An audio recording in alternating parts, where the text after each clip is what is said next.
আমরা আজকে এসেছি চাকলা লোকনাথ বাবার মন্দিরে। আর আমরা ভেতরে ঢুকে এত ভালোভাবে, এই যে মা এখানে, এত ভালোভাবে দর্শন করেছি। মানে ভেতরে ঢুকে আমরা পুজো দিয়েছি।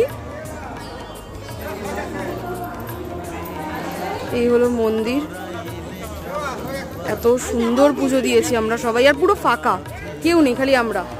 তো আমরা বেশ ভালোভাবে পুজো দিয়ে এখন বেরোলাম। জয় বাবা লোকনাথ।